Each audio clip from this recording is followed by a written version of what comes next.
হরে কৃষ্ণ। দ্বিতীয় অধ্যায়, ভক্তির প্রথম পর্যায়।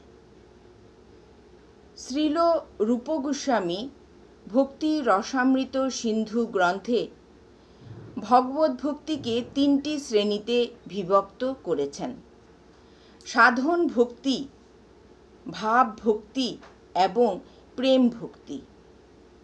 এই বিভাগ 3টি আবার কয়েকটি উপবিভাগে বিভক্ত হয়েছে। সাধারণত সাধন ভক্তির 2টি বৈশিষ্ট্য, ভাব ভক্তির 4টি বৈশিষ্ট্য এবং প্রেম ভক্তির 6টি বৈশিষ্ট্য।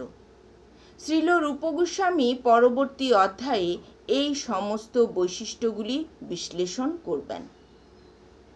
এই সম্পর্কে শ্রীল রূপ গোস্বামী বলেছেন যে ভগবত ভক্তি অনুশীলনে রত মানুষেরা তাদের ব্যক্তিগত রুচি অনুসারে ভগবত ভক্তির বিভিন্ন স্তরে অধিষ্ঠিত হন।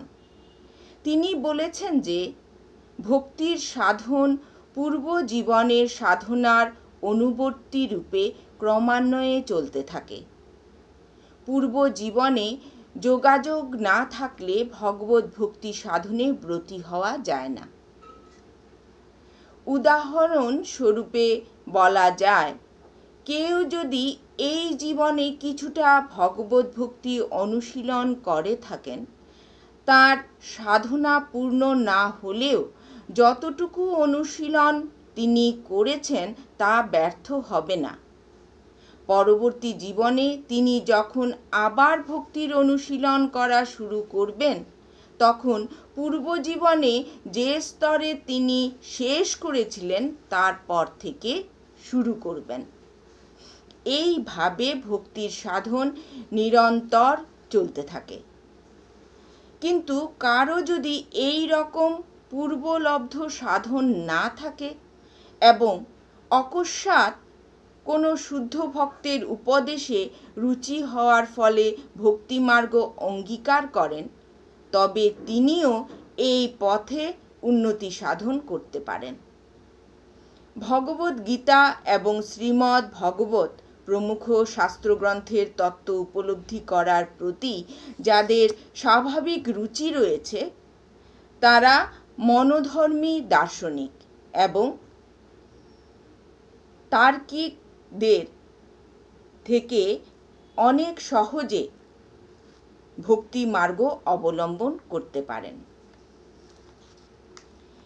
এই মন্তব্যের সমর্থনে প্রাচীন মনীষীদের উক্ত অনেক প্রমাণ আছে, যে সম্বন্ধে তারা বলেছেন, কোনো মানুষ তার যুক্তি এবং সিদ্ধান্তের ভিত্তিতে কোনো মতবাদ প্রতিষ্ঠা করতে পারেন, কিন্তু তার থেকেও অধিক বুদ্ধিমত্তা সম্পন্ন কোনো তার্কিক এসে তার সেই মতবাদকে খণ্ডন করে অন্য আরেকটি মতবাদ প্রতিষ্ঠা করতে পারেন।